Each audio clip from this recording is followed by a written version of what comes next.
तो आदाब, नमस्कार, गुड इवनिंग, सत श्री अकाल। एक बार फिर आप तमाम लोगों का स्वागत है क्राइम तक की कहानी के इस एपिसोड में। उम्मीद है पूरी फैमिली अच्छी होगी, अपना ख्याल रख रही होगी। आज की कहानी सुनाऊं उससे पहले आज सुप्रीम कोर्ट में एक बहुत ही इंपॉर्टेंट केस की सुनवाई चल रही थी। एक ने रिट यानी कि याचिका दाखिल की थी एक शख्स ने, और उसने कहा था कि हिंदुस्तान में जो सजाए मौत है, जो फांसी के शक्ल में दी जाती है, यानी गले में फंदा कसा जाता है और तख्ते पर खड़ा किया जाता है, फिर लीवर खींचा जाता है, तख्ता खुल जाता है और मरने वाला उस पर कुछ देर लटकता है, करीब आधे घंटे तक उसको लटकते हुए रहना पड़ता है। फिर डॉक्टर नब्ज टटोलता है और तब बताता है कि वो जिंदा है कि नहीं। तो इस याचिका में ये कहा गया कि एक शख्स जिसको मौत की सज़ा दी गई है, उसका यूँ आधे घंटे तक फंदे से लटकना इनह्यूमन है, असंवैधानिक है। जिस तरीके से भारत में डेमोक्रेसी है, हर चीज़ के लिए संविधान और हर व्यक्ति को उसका राइट और अधिकार दिया गया है, तो मरने का भी एक अधिकार होता है और मरने की भी एक गरिमा होती है। उसने बेशक जो भी जुर्म किया हो, जिसके लिए उसे मौत की सज़ा दी गई हो, लेकिन मौत गरिमापूर्ण तरीके से दी जानी चाहिए। मौत ऐसी ना हो जिससे लगे कि आखिरी वक्त में, क्योंकि मरने के बाद तो कुछ है नहीं, उसके साथ कुछ गलत हुआ है। तो इसको लेकर सुप्रीम कोर्ट में एक याचिका दाखिल की गई थी। मकसद ये था कि जो फांसी देकर मौत की सज़ा दी जाती है, ये थोड़ा गलत है और इसमें तकलीफ़ ज़्यादा होती है। तो मौत के तरीके बदलने के ऊपर कुछ सोचना चाहिए। अब उसमें अलग अलग तमाम सरकार की तरफ से वकील पेश हुए, बहस हुई। अब उसमें यह था कि अलग अलग मिसालें दी गई दुनिया भर की, जिसमें कहा गया कि अमेरिका के करीब 18 स्टेट ऐसे हैं जहाँ पर डेथ पेनल्टी यानी मौत की सज़ा जहरीली जो सुई है, इंजेक्शन देकर दिया जाता है। कई जगह पर इलेक्ट्रिक शॉक के ज़रिए मौत दी जाती है, कई जगह पर गोलियां मारी जाती हैं।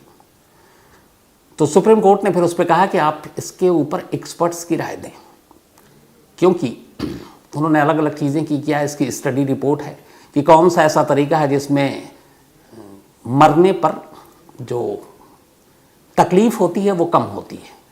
फांसी पर लटकने से, इंजेक्शन देने से कम होती है, गोली मारने से कम होती है, इलेक्ट्रिक शॉक देने से कम होती है तकलीफ़। किस में कम होती है? कोई ऐसी स्टडी रिपोर्ट पूरी दुनिया में? वैसे तो रिपोर्ट है ऑथेंटिक, लेकिन अभी गवर्नमेंट को देना है। उसमें यह भी है कि जो लीदल इंजेक्शन दिया जाता है, जिसमें जहर बुझी सुई इंजेक्शन दी जाता है, उसमें यह है कि कई बार कई के वेट और उसको देखते हुए वो जहर की मकदार मात्रा जो है वो कम ज़्यादा होता, तो उसमें तकलीफ़ होती है, आदमी बहुत तड़प तड़प कर मरता है। उसी तरह से कहा गया है कि इलेक्ट्रिक शॉक में भी कई बार जो इलेक्ट्रिक कुर्सी पर बिठाकर उसको करंट देकर मारा जाता है, उसमें कई के तो सर और वो बाल तक जल जाते हैं। ये कहा गया कि हाँ, जो गोली मारकर मौत की सज़ा दी जाती है उसमें सबसे तकलीफ़ कम होती है, क्योंकि गोली लगते ही आदमी फ़ौरन मर जाता है। और फांसी के बारे में फिर ये है कि कई बार ऐसा होता है कि इंसान तड़पता है, ठीक से फंदा ना कसा हो और आधे घंटे तक झूलना, ये गैर इंसानी है। तो अब 2 मई की तारीख़ है, सरकार को जवाब देना है पूरी स्टडी रिपोर्ट के साथ, एक्सपर्ट्स के साथ, जिसमें डॉक्टर भी हों, कि सबसे आसान मौत कैसा होना चाहिए, कैसे होता है, कौन सी ऐसा चीज़ है, कौन सा ऐसा तरीका है जिससे जिसको सज़ाए मौत मिले तो उसको तकलीफ़ कम हो। तो जीने की अपनी सज़ाएँ हैं, जीने में अपनी तकलीफ़ है, ज़िंदगी की अपनी तकलीफ़ें हैं। मरने पर भी कैसी तकलीफ़ हो और कम तकलीफ़ हो, इसके बारे में भी सोचा जा रहा है। तो सुप्रीम कोर्ट में ये मामला है, 2 मई को अब इसके ऊपर बातचीत होगी आगे और कहा जाएगा कौन सा तरीका है। हालांकि आज एक जगह पे ये भी कहा गया कि अगर सारी स्टडी देखें तो उसमें जो सबसे बेस्ट है वो शायद फांसी है। और जहाँ तक गोली मारकर मौत की सज़ा देने की बात है, तो वो ज़माने में थी जब मिलिट्री राज हुआ करता था, फौजियों का शासन हुआ करता था, डिक्टेटरशिप हुआ करती थी। तो अब ऐसा है नहीं। तो किस तरीके की मौत हिंदुस्तान में दी जाए, ये एक बड़ा इम्पॉर्टेंट और इंटरेस्टिंग एक सब्जेक्ट है। तो देखिए उस पर क्या फ़ैसला होता है। जो भी इसमें अपडेट होगा मैं आपको ज़रूर दूंगा। अब आते हैं आज की कहानी के ऊपर। पिछले कई दिनों से पंजाब में एक तूफ़ान सा मचा हुआ है, एक शख्स की वजह से। पूरा पंजाब उथल पुथल है। पंजाब पुलिस इधर से उधर भाग रही है, एक शख्स की तलाश है और उस शख्स का नाम है अमृतपाल सिंह। अब ये अमृतपाल सिंह कौन है, क्यों पंजाब और पंजाब की पूरी सरकार और पंजाब पुलिस सुर्खियों में, और क्यों ये खुद अमृतपाल सिंह सुर्खियों में? तो पूरी कहानी, पूरे जो भी इसके बारे में जानकारी उसके ज़रिए आप तक पहुंचाता हूं। आपको याद होगा 2 साल पहले तक दिल्ली में किसान आंदोलन चल रहा था। लगातार किसान आंदोलन पर थे। और दिल्ली यूपी बॉर्डर पर बाकायदा किसानों ने अपना डेरा जमा रखा था। नेशनल इंटरनेशनल मीडिया में उनको कवरेज मिल रही थी और उनकी अपनी मांगें थी, बहुत सारी मांगें उनकी जायज़ थी। तो उस आंदोलन में धीरे धीरे बहुत सारे लोग जुड़ रहे थे। जैसे जब अन्ना हज़ारे ने रामलीला मैदान में आंदोलन किया था तो हर तबके के लोग, हर बिरादरी के लोग, हर समाज के लोग रामलीला मैदान पहुंचते थे। संडे सैटरडे को तो ऐसा लगता था जैसे मेला जैसा कोई समा हो। मैंने पहले भी आपको बताया कि हम लोग खुद एक जर्नलिस्ट के तौर पर नहीं, यूं ही जाया करते थे। तब लगता था कि शायद जब गांधी जी ऐसा कुछ किया करते थे आंदोलन, तो ऐसा ही मंजर रहा होगा जो अन्ना हज़ारे के दौर में हम लोगों ने देखा। तो किसान आंदोलन में भी ऐसे ही था। हर अलग अलग तबके के लोग किसान आंदोलन में पहुंचते थे, वहाँ उनके साथ बैठकर खाना खाते, चाय पीते, उनसे गप्पे मारते। एक अजीब सा माहौल था। तो पूरे देश में अलग अलग लोग इस आंदोलन के साथ जुड़े। उसी वक्त इस आंदोलन के साथ एक संगठन और जुड़ा था और उसका नाम था, उस संगठन का, वारिस पंजाब डे। अब वारिस पंजाब डे का मतलब यही है कि जो पंजाब की जो वारिस विरासत, एक एक्टर दीप सिद्धू इस संगठन को होल्ड कर रहे थे, इस संगठन को चला रहे थे और वो बाकायदा किसान आंदोलन के सपोर्ट में थे और वो लगातार इसको मतलब प्रमोट भी कर रहे थे अलग अलग माध्यम से। वारिस पंजाब डे जो मूवमेंट था एक्टर दीप सिद्धू का, इसका असल में जो मकसद था वो इस किसान आंदोलन के साथ तो जोड़ा, लेकिन इसका मकसद थोड़ा इंटेंशन अलग था। उनका ये था कि दूसरे मुद्दों पर ये संगठन को बात करनी थी, दूसरे मुद्दे उठाने थे। जैसे पंजाब की नदियों का जो पानी है उस पर पंजाब का हक है। जो चंडीगढ़ है, हरियाणा, पंजाब और हरियाणा की ये कॉमन कैपिटल है, राजधानी है, तो वो सिर्फ पंजाब का है, हरियाणा का उससे कोई लेना देना नहीं। पंजाबी बोलने वालों को इकट्ठा करना है। तो ये सारी चीज़ें वारिस पंजाब डे का मकसद था। ऐसे बहुत सारे स्टेट हैं जो अपने अपने ऐसे इश्यूज़ को लेकर लड़ते हैं। तो दीप सिद्धू वारिस पंजाब डे के बैनर तले किसानों का समर्थन कर रहे थे और उनके साथ थे। और उसी वक्त बहुत सारे लोग इससे जुड़े हुए थे, न सिर्फ इंडिया से बल्कि विदेशों से भी, कनाडा, अमेरिका, हर जगह। तो इस संगठन में जो एक्टर दीप सिद्धू ने क्लब हाउस नाम से एक सोशल मीडिया पर एक ऑडियो चैट रूम बनाया था, क्लब हाउस के नाम पर। और उसमें लोग उसकी इस मांगों को लेकर कि पंजाब के पानी, चंडीगढ़, पंजाबियत जो है, बोलने की बातें, उस पर लोग अपनी अपनी राय दें। तो इस क्लब हाउस नाम के जो ऑडियो चैट था उस पर तमाम लोग जुड़ते थे। बहुत सारे एनआरआई जो पंजाब के बाहर रहते हैं, कनाडा में ख़ासतौर पर, अमेरिका में, गल्फ़ में, तो ये लोग भी जुड़े। उन्हीं में से एक शख्स था जिसका नाम था अमृतपाल सिंह। तब अमृतपाल सिंह दुबई में था और दुबई में एक ट्रांसपोर्ट कंपनी में मुंशी के तौर पर काम किया कर रहा था। दुबई में रहते हुए अमृतपाल सिंह को भी किसान आंदोलन की जानकारी सोशल मीडिया के ज़रिए, मीडिया के ज़रिए मिलती रही। फिर उसे वारिस पंजाब डे के बारे में पता चला, इस क्लब हाउस चैट के बारे में पता चला कि इसमें ऑडियो चैट में लोग अपनी अपनी राय रखते हैं। तो वो भी अपनी राय रखने लगा। धीरे धीरे वो पहले सुनता था एक लिसनर के तौर पर, लेकिन फिर उसको मौका दिया गया उस प्लेटफॉर्म पर अपनी बात रखने का। तब भी उसने अपनी भी बात भी कही और वो अपनी बात रखने लगा। पंजाब और पंजाब के मसलों की ख़ास तौर पर वो बातें किया करता था। और धीरे धीरे लेकिन फिर वो अलग पंजाब की ही बात, जैसे खालिस्तान की बात करने लगा अमृतपाल इस क्लब हाउस चैट में। तो अब जब यहाँ पे लोगों का ये था कि आप पंजाब के मसलों की बात करें, वो सीधे सीधे कि नहीं, पंजाब के मसले नहीं, ये पंजाब अलग होना चाहिए, पंजाब का हिंदुस्तान के साथ रहने का मतलब नहीं, ये अलग देश होना चाहिए, खालिस्तान होना चाहिए। तो जब ये बातें और उसकी ये सोच और ये राय इस क्लब हाउस ऑडियो चैट पर आने लगी, तो पहली बार एक्टर दीप सिद्धू को भी ये लगा कि ये गलत है और ये एंटी नेशनल चीज़ें हो जाएंगी। तो दीप सिद्धू को जब इसका एहसास हुआ तो फरवरी 2022 आते आते दीप सिद्धू ने अमृतपाल से दूरी बना ली और उसे चैट रूम से ब्लॉक कर दिया। मतलब अब वो अपनी बात इस चैट रूम के ज़रिए सोशल मीडिया प्लेटफॉर्म पर नहीं रख सकता था अमृतपाल सिंह।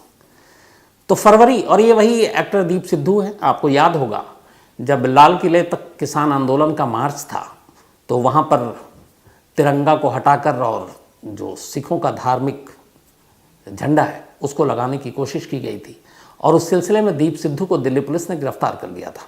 हालांकि बाद में उनको फिर ज़मानत पर छोड़ दिया गया और दीप सिद्धू की इत्तेफाक से फिर 15 फरवरी 2022 को, मतलब इसको ब्लॉक करने से कुछ दिन के बाद ही हरियाणा में एक रोड एक्सीडेंट पे उनकी मौत हो गई, दीप सिद्धू की, जिन्होंने ये वारिस पंजाब देश शुरू किया संगठन, और जो ये ऑडियो चैट इन्होंने क्लब हाउस के नाम से शुरू किया जिसमें पंजाब के मसले उठाते थे, तो उसके मेन मुखिया, main leader actor Deep Sidhu की मौत एक रोड एक्सीडेंट में हो गई।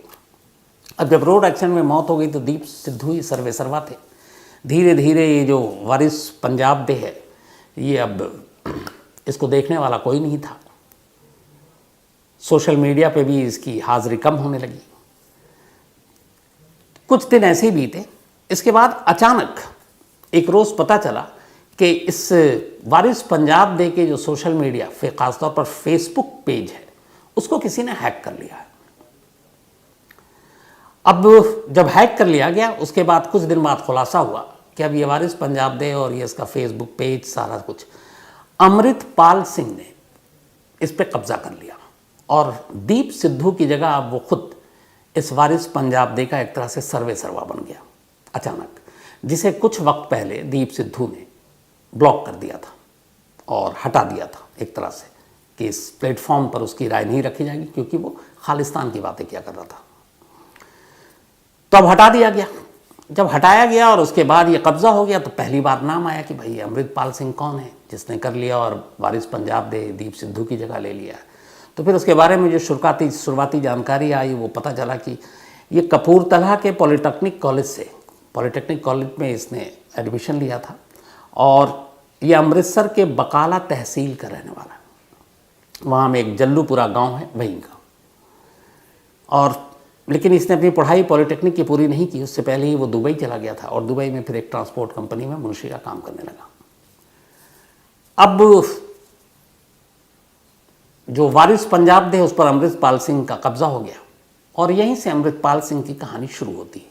जब तक दुबई में बैठा हुआ है, वहाँ ट्रांसपोर्ट कंपनी में नौकरी कर रहा है, और वहीं से पहले कुछ दिन तक खालिस्तान की मांग करता रहा। अब दीप सिद्धू की मौत के बाद वो इस संगठन को, इसके सोशल मीडिया तमाम प्लेटफॉर्म पर अब उसका राज है, उसका कब्जा है।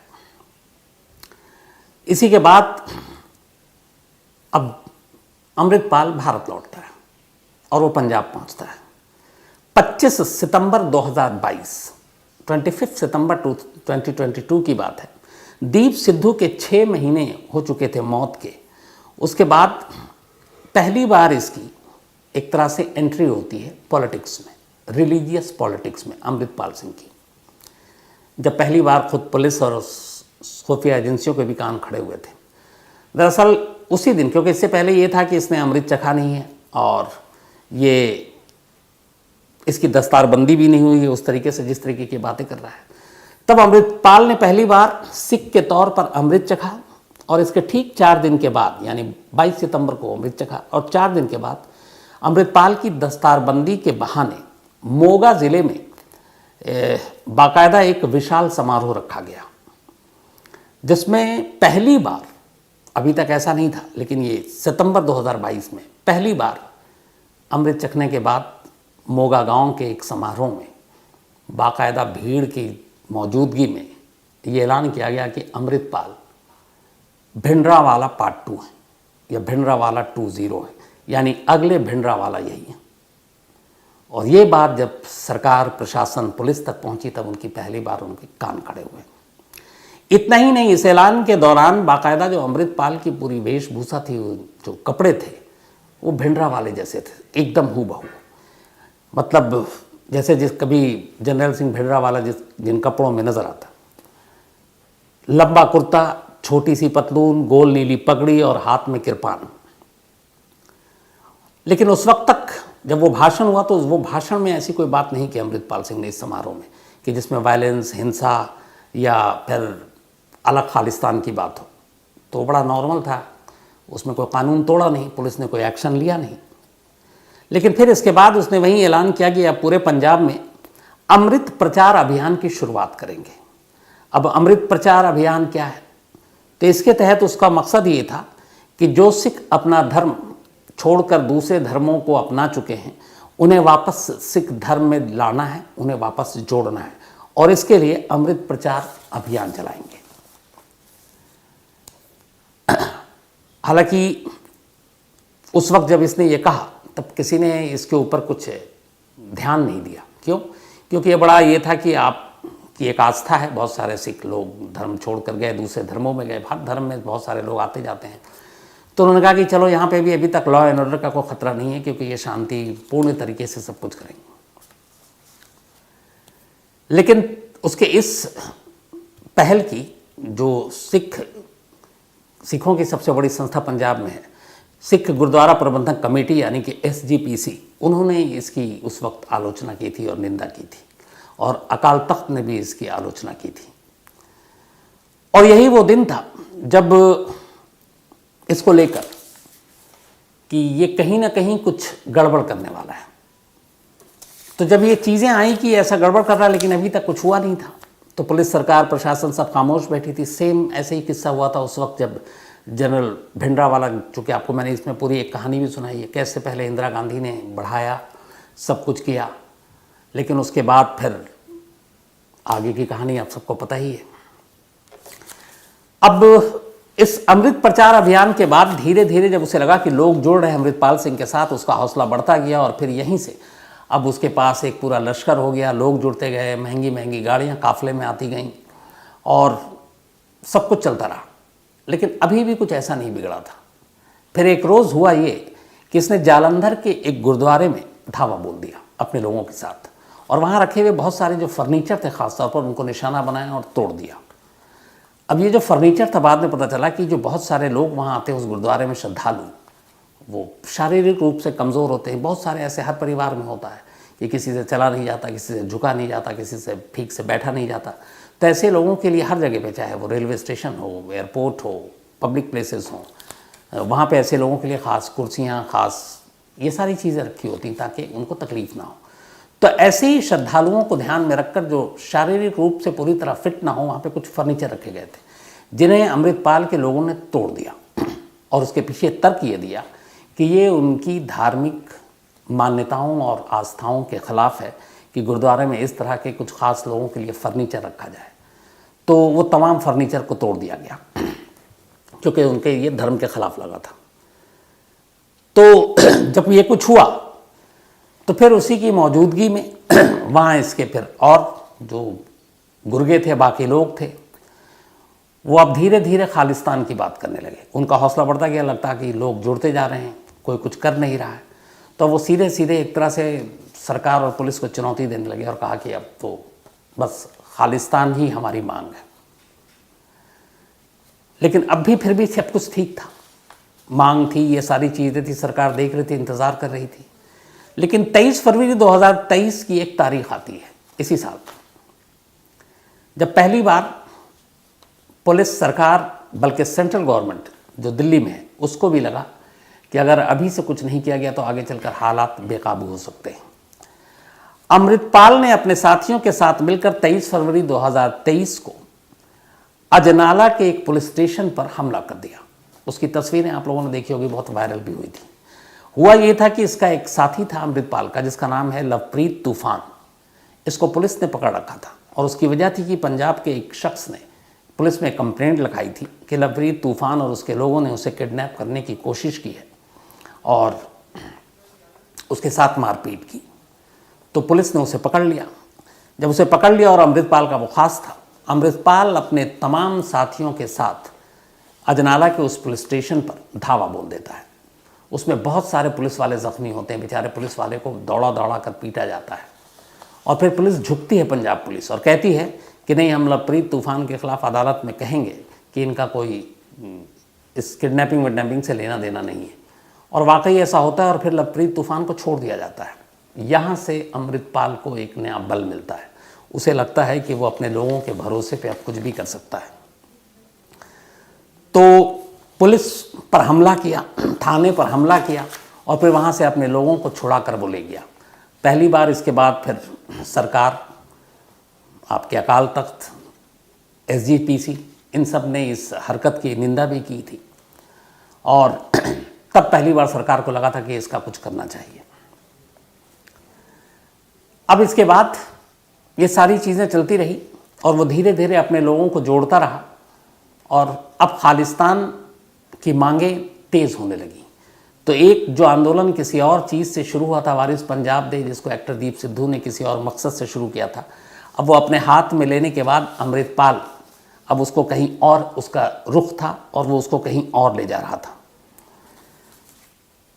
इसी दौरान हुआ ये कि जो अभी पंजाब गर्म है वो क्यों है, उसकी वजह ये है कि इसी सैटरडे को कमिंग पंजाब में 2 जगहों पर अमृतपाल ने एक प्रोग्राम रखा था जिसका ऐलान उसने काफ़ी पहले कर दिया था। सैटरडे को एक उसका था खालसा वहीर यात्रा, उसकी तैयारी कर रहा था और इत्तेफाक से सिद्धू मूसेवाले जो सिंगर है, उनकी मतलब उनके जो पिता हैं वो अपने बेटे की बरसी मनाने के लिए एक कार्यक्रम रख रहे थे और वो वही दिन था और वो ऐलान कर चुके हैं। तो अब सिद्धू मूसेवाला के बहुत सारे चाहने वाले हैं, अब उनके पिता ने रखा है बरसी का एक कार्यक्रम, इधर इसने भी अमृतपाल ने भी एक कार्यक्रम रखा है। पंजाब पुलिस की खुफिया सूत्रों को ये जानकारी मिली कि अगर अमृतपाल सिद्धू मूसेवाला की उस बरसी में अपने समर्थकों के साथ शामिल हो गया तो फिर वहाँ वो पूरा मामला जो है वो खालिस्तान के सपोर्ट में एक तरह से अलग रंग ले लेगा। और इधर जब इन सारी चीज़ों पे नज़र रखी जा रही थी तो पता चला कि ख़ासतौर पर विदेशों से कई देश, जैसे इसमें कनाडा भी है, बहुत ज़्यादा सपोर्ट भी मिल रहा था अमृतपाल को और बहुत सारे लोग खालिस्तान के सपोर्ट में आ रहे थे अमृतपाल को लेकर। तो पहली बार इंटेलिजेंस ने ये जानकारी दी कि अगर सिद्धू मूसेवाला की बरसी और इस खालसा वहीर यात्रा ये दोनों हुई और वो अमृतपाल पहुंचा तो फिर हालात हाथ से निकल सकते हैं। इसी के बाद भगवंत मान जो पंजाब के चीफ मिनिस्टर हैं, उन्होंने इन सारी जानकारी को सेंट्रल गवर्नमेंट से साझा किया। होम मिनिस्टर अमित शाह से उनकी मुलाकात हुई, अमृतपाल की इस नई चीज़ें और आगे जो होने वाली उसके बारे में उन्होंने डिटेल में बताया और फिर ये हुआ कि अगर ऐसा होता है तो आने वाले दिन में हालात बाहर निकल सकते हैं। और अजनाला में ये पुलिस देख चुकी थी जब पुलिस स्टेशन पे धावा हुआ और बाकायदा उन लोगों को छोड़ा गया। तो ये सारी चीज़ें थी कि पुराने दौर की याद दिला रही थी कि कहीं खालिस्तान के नाम पर पंजाब में फिर से हिंसा न शुरू हो जाए। पहली बार ऐसा हुआ कि सेंट्रल गवर्नमेंट और स्टेट गवर्नमेंट, आपको ये पता है कि आम आदमी पार्टी की सरकार है पंजाब में और दिल्ली में बीजेपी की सरकार है, दोनों एक दूसरे के विरोध में हैं, लेकिन इस इशू पे क्योंकि ये मामला लॉ एंड ऑर्डर से जुड़ा हुआ है, दोनों एक पाले में आए, सेंट्रल गवर्नमेंट भी और स्टेट गवर्नमेंट दोनों का एक साथ मिलकर काम करेंगे। सेंट्रल गवर्नमेंट ने फोर्स देने का वादा किया और इसी के बाद कहा कि आप अमृतपाल के खिलाफ कार्रवाई करें। और फिर इसी कार्रवाई के तहत जो उसकी रैली और जो 2 कार्यक्रम थे वो दोपहर 1 बजे निकलना था अमृतपाल का काफिला और ये महतपुर पहुंचा। तभी पुलिस की टीम वहां पहुंची और अमृतपाल को गिरफ्तार करने की कोशिश करती है, लेकिन भीड़ ज़्यादा थी। अमृतपाल को उसके सपोर्टर वहाँ से निकाल कर ले जाते हैं, उसके बागी गुर्गे पकड़े जाते हैं और अमृतपाल वहाँ से भाग जाता है। पुलिस अमृतपाल के पूरे गांव की घेरेबंदी कर लेती है, लेकिन उस गांव में वो नहीं था और अमृतपाल उस गांव से भी निकल चुका था। वो दिन है और आज का दिन है। अमृतपाल कहाँ है? एक मोटरसाइकिल पर उसकी एक तस्वीर है कि वो भेस बदल कर छुपता हुआ भाग रहा है, लेकिन इस वक्त कहाँ छुपा है नहीं मालूम। बहुत सारे लोगों का कहना है कि वो पंजाब पुलिस की ही कस्टडी में है और बल्कि आज हाई कोर्ट में एक मामला गया उनके फादर और बाकी की तरफ से कि पंजाब पुलिस ने अमृतपाल को पकड़ रखा, वो कहीं भागा नहीं है और उन्हें डर है कि कहीं उसका एनकाउंटर न कर दें। लेकिन पंजाब पुलिस की तरफ से कोर्ट में, हाई कोर्ट में एक एफिडेविट दी गई, एक हल्फनामा दिया गया और कहा गया है कि अमृतपाल हमारे कब्जे में नहीं है, हमारी कस्टडी में नहीं है, पंजाब पुलिस की हिरासत में कहीं नहीं है और हम कोशिश कर रहे हैं कि उसे गिरफ्तार कर जल्द से जल्द कोर्ट में पेश करें। तो अब पूरी पंजाब पुलिस की टीम अमृतपाल के पीछे लगी हुई है। उत्तराखंड से लेकर बाकी स्टेट में भी होने की बात की जा रही है और इंटेलिजेंस अलग लगी हुई है। दूसरा, इधर एनआईए ने भी अपनी जांच की और एक शक ये भी है कि अमृतपाल को जो एक रिपोर्ट आ रही है उसमें यह है कि पाकिस्तानी खुफिया एजेंसी आईएसआई फंडिंग कर रही है ताकि वो गड़बड़ी फैला सके देश के अंदर। अब हालांकि इस रिपोर्ट में भी कितनी सच्चाई है, आगे इसमें क्या कुछ होता है नहीं मालूम, लेकिन अभी तक की कहानी यही है कि अमृतपाल, जिसे भिंडरावाला 2 बहुत सारे लोग पंजाब के बनाने की कोशिश में हैं, हालांकि वो मुट्ठी भर तादाद होगी, लेकिन पंजाब की पुलिस पंजाब के लॉ एंड ऑर्डर के लिए एक सिरदर्द बना हुआ है और पिछले 3 दिनों से अमृतपाल की तलाश में पूरी पंजाब पुलिस एड़ी चोटी का जोर लगाए हुए, लेकिन अभी तक अमृतपाल का कोई सुराग नहीं मिला है। तो इसमें जो भी अपडेट होगा हम आपको देते रहेंगे। फिलहाल आज इतना ही, लेकिन कहानी ख़त्म करूं उससे पहले वही अपना सिलसिला। आज सुनीता दिवाकर जी, इनका जन्मदिन है, तो हैप्पी बर्थडे सुनीता जी। और ये शुभम की मम्मी है। साथ ही डॉक्टर धीरज सिंह, इनका भी जन्मदिन है, तो हैप्पी बर्थडे डॉक्टर धीरज साहब। और ये मुजफ्फरनगर MBBS, बल्कि वहीं से इन्होंने वो MBBS किया है। धीरज कासवान, इनका भी आज जन्मदिन है, तो हैप्पी बर्थडे धीरज। और ये माधव भाई के बेटे हैं। अक्षय शिंदे, इनका भी जन्मदिन है, तो हैप्पी बर्थडे अक्षय। और ये चंद्रशेखर ने भेजा है। इसके अलावा राशिका चौधरी, बल्कि रुशिका चौधरी, इनका भी जन्मदिन है, तो हैप्पी बर्थडे रुशिका। और ये सोनू चौधरी जी की बिटिया है, और भेजा है सतीश चौधरी ने। साथ ही संजना और संजय, इन दोनों की आज मैरिज एनिवर्सरी है। आप दोनों को बहुत बहुत बधाई। राहुल, आपने जो मुझे लिखा है, मेरा मानना है कि जो आपने कहा है कि मैं आपकी उस उपाय से सहमत हूँ कि आप घर वालों को प्रूफ दे दीजिए, तो उससे यह रहेगा कि उनकी जानकारी में ये सब कुछ रहेगा, फिर हो सकता है शायद बात बन जाए। श्रीचंद गोडारा, इन्होंने लिखा है, कल की कहानी थी और बड़ी अच्छी इन्होंने एक लाइन लिखी है। ये बिश्नोई बिरादरी की बात कर रहे हैं कि हमारे यहाँ तो जानवरों को भी पूजने की बात कही गई है। हिरन को हम पूजते हैं, हिरन एक जानवर है। तो हमारी बिरादरी में अगर कोई इंसान गलत करता है तो उसको माफ़ी दे देना चाहिए, पर यह मतलब नहीं है कि अगर वो माफ़ी ना मांगे तो आप उसकी जान ले लें। क्योंकि जिस बिरादरी में, जिस जाति में जानवरों की पूजा की जाती है, वो बिरादरी किसी इंसान को मारने की बातों का समर्थन कैसे कर सकता है। बहुत ही अच्छी बात आपने कही श्रीचंद जी, थैंक यू सो मच। काश लॉरेंस जैसे लोगों को भी बात समझ में आए। मोहित पांडे, बेअंत सिंह की कहानी की बात की है कि सुनाइए, मैं सुना चुका हूँ मोहित भाई। साथ में अमित जोशी हैं। और अंजलि और श्रद्धा केस का अपडेट, दोनों में चार्जशीट दाखिल हो चुकी है, दोनों अभी कोर्ट में है, अभी डेट पे डेट लगनी है, तो अभी लंबा इंतज़ार होगा। इंतज़ार कीजिए, जो अपडेट होगा मैं ज़रूर आपको दूंगा। साथ ही जय Shankar, thank you so much आपका भी। तो कहानी में आज इतना ही। अब आपसे मुलाकात होगी कल रात 9 बजे किसी नई कहानी के साथ। तब तक अपना ख्याल रखिएगा। Thank you very much.